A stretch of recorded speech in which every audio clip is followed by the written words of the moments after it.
Assalamualaikum warahmatullahi wabarakatuh. Perkenalkan, nama saya Leni Marliana Hayati dari program studi akuntansi dengan NIM 031112200052. Di sini saya akan menjelaskan tentang siklus akuntansi perusahaan dagang. Perusahaan dagang adalah jenis perusahaan yang kegiatan utamanya adalah membeli dan menjual kembali barang dagang. Dalam kegiatan bisnisnya, perusahaan dagang tidak melakukan produksi barang, melainkan hanya memperjualbelikan barang yang sudah ada. Tujuan utama dari perusahaan dagang adalah untuk mendapatkan keuntungan dari selisih harga jual dan harga beli barang dagang. Lalu terdapat jenis-jenis akun perusahaan dagang. Yang pertama, akun pembelian, yaitu akun yang hanya mampu digunakan untuk menampung aktivitas pembelian barang dagang perusahaan. Kedua, akun penjualan, yaitu akun yang hanya digunakan untuk menampung penjualan barang dagang perusahaan. Yang ketiga, akun persediaan, yaitu akun untuk menunjukkan jumlah barang dagangan yang dimiliki perusahaan pada awal atau akhir periode akuntansi. Yang keempat, harga pokok penjualan. Digunakan untuk menampung harga pokok atau harga barang yang dijual di dalam suatu periode akuntansi. Dan yang kelima, potongan penjualan, yaitu digunakan untuk menampung jumlah diskon atau pengurangan yang diberikan oleh pihak penjual kepada pedagang karena telah membayar secara tunai atau dalam waktu yang telah ditentukan. Lalu selanjutnya ada jenis-jenis akun perusahaan dagang. Yang pertama yaitu retur penjualan. Nah, ini digunakan untuk menampung sejumlah barang yang telah dijual tetapi dikembalikan oleh pihak pembeli karena ada barang yang tidak sesuai pesanannya. Yang ketiga ada potongan pembelian. Digunakan untuk menampung sejumlah diskon yang diberikan oleh pihak produsen atau supplier kepada pihak pembeli karena telah membayar secara tunai atau dalam waktu yang telah ditentukan.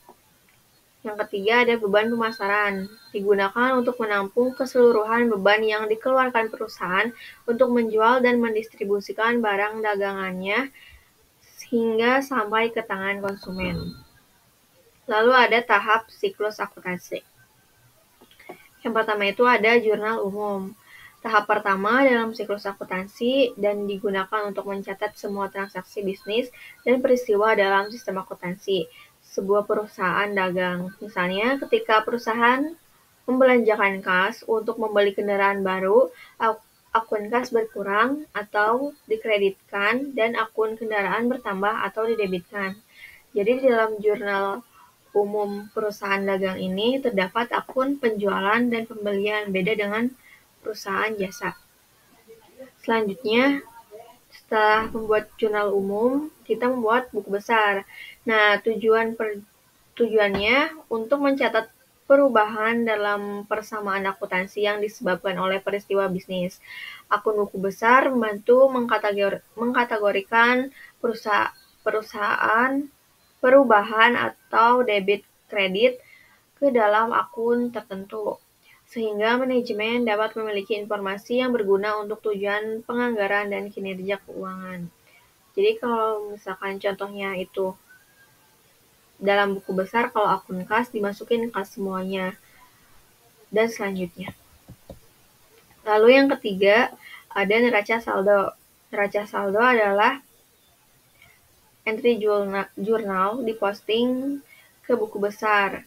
Saldo percobaan yang belum disesuaikan dapat disiapkan. Postingan akun ke neraca saldo yang belum disesuaikan cukup sederhana. Pada dasarnya, masing-masing saldo akun ditransfer dari akun buku besar ke neraca saldo. Semua akun dengan saldo debit terdapat di kolom kiri, dan semua akun dengan saldo kredit terdaftar di kolom kanan. Jadi setelah jurnal umum, buku besar, lalu neraca saldo, jadi dari buku besar dipindahin ke neraca saldo. Lalu selanjutnya jurnal penyesuaian, yaitu jurnal yang dibuat pada akhir periode untuk mengkoreksi akun sebelum laporan keuangan disusun. Biasanya disebabkan dari transaksi yang terjadi di mana memberikan pengaruh terhadap sejumlah akun perusahaan dan terkadang akan muncul jenis akun baru yang lainnya. Jadi di jurnal penyesuaian perusahaan dagang ini ada perbedaan dengan perusahaan jasa. Di jurnal penyesuaian perusahaan dagang terdapat akun persediaan, sedangkan di perusahaan jasa tidak terdapat akun persediaan. Lalu selanjutnya ada tahap neraca saldo setelah penyesuaian. Nah, memposting akun ke saldo setelah penyesuaian menggunakan metode yang sama yang digunakan dalam membuat saldo percobaan yang tidak disesuaikan. Saldo akun diambil dari akun buku besar dan ada pada neraca saldo yang belum disesuaikan. Pada dasarnya, Anda hanya mengulangi proses ini lagi kecuali jika akun buku besar menyertakan entry penyesuaian akhir tahun. Anda juga dapat mengambil saldo percobaan yang tidak disesuaikan dan cukup menambah penyesuaian ke akun yang telah diubah. Lalu tahap selanjutnya ada tahap buat laporan keuangan. Nah, menyiapkan laporan keuangan umum, termasuk neraca, laba rugi, dan laba rugi perusahaan dagang. Laporan laba ditahan dan laporan arus kas adalah hal yang paling penting dalam siklus akuntansi karena merupakan tujuan dari akuntansi keuangan. Dengan kata lain, konsep laporan keuangan dan proses siklus akuntansi difokuskan pada penyediaan informasi yang berguna pada pengguna eksternal dalam bentuk laporan keuangan. Dan jurnal yang terakhir yaitu ada jurnal penutup, dibuat pada akhir periode akuntansi untuk menghapus semua akun sementara yang mentransfer saldo mereka ke akun permanen.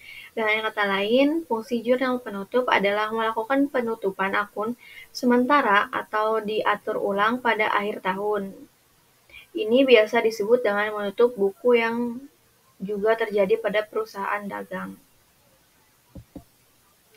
Lalu ini ada contoh bentuk dari jurnal umum, buku besar, neraca saldo yang belum disesuaikan, jurnal penyesuaian. Nah, ini ada neraca saldo yang telah disesuaikan. Lalu ada laporan keuangan yang berisi laporan laba rugi, laporan perubahan hal modal, dan laporan arus kas. Yang terakhir ada jurnal penutup.